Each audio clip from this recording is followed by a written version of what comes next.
Hello बच्चों, let's read the question. Question कहता है in Castner Kellner cell mercury acts as dash in the central and dash in the outer compartments.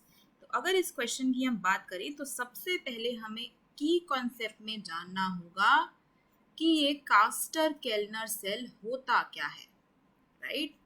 तो कास्टर-केल्नर cell की ही हम बात करने वाले हैं की कॉन्सेप्ट में।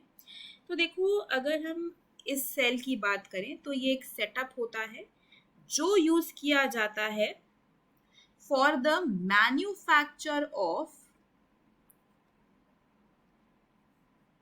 It is used for the manufacture of sodium hydroxide, जिसको हम कॉस्टिक सोडा भी बोलते हैं। और इसका प्रिपरेशन कैसा होता है?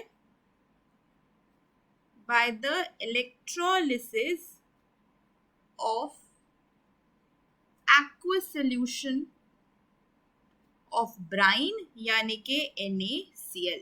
तो NaCl के aqueous solution का इलेक्ट्रोलिसिस होता है, NaOH का मैन्युफैक्चर होता है इस प्रोसेस से।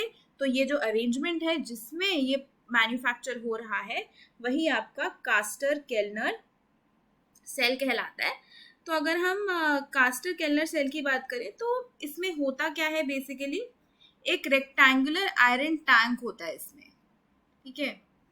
एक तो ये रेक्टेंगुलर आयरन टैंक होता है, इसकी अगर हम एपरेटस के बारे में थोड़ी बहुत बात करें, और इसको 3 कंपार्टमेंट्स में डिवाइड किया जाता है, राइट। अब इस सेटअप में क्या होता है, आपका जो मर्क्यूरी है ना, मर्क्यूरी जो है वो 2 जगहों पे प्रेजेंट होता है। अगर सेंटर पे आपका जो मर्क्यूरी प्रेजेंट है ना, सेंटर पे यानी कि मिडिल कंपार्टमेंट में आपका जो मर्क्यूरी प्रेजेंट होता है वहां पे it acts as an anode, right. और आउटर कंपार्टमेंट में,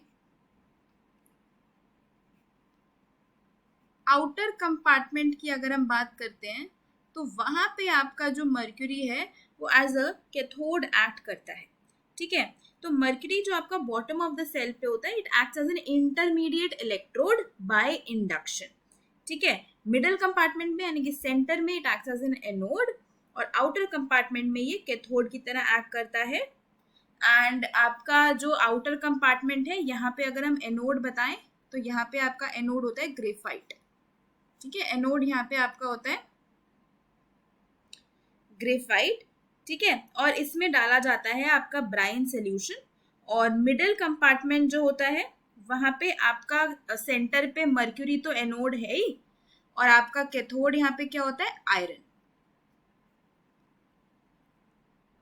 ठीक है। तो सेंटर यानी कि मिडिल कंपार्टमेंट में कैथोड आयरन होता है, एनोड मर्क्यूरी होता है। आउटर कंपार्टमेंट में मर्क्यूरी कैथोड होता है और एनोड होती हैं आपकी ग्रेफाइट रॉड्स, ठीक है। तो जब इसमें इलेक्ट्रिक करंट पास करते हैं तो आपके रिएक्शंस होते हैं एंड आपको NaOH की फॉर्मेशन बेसिकली हो जाती है। तो यहाँ पे आपसे यही पूछा गया था कि mercury acts as anode in the central and it acts as cathode in the outer compartment. तो सिर्फ यही पूछा गया था इस क्वेश्चन में, और यही इस क्वेश्चन का आंसर है। Hope you understood it well. Best of luck.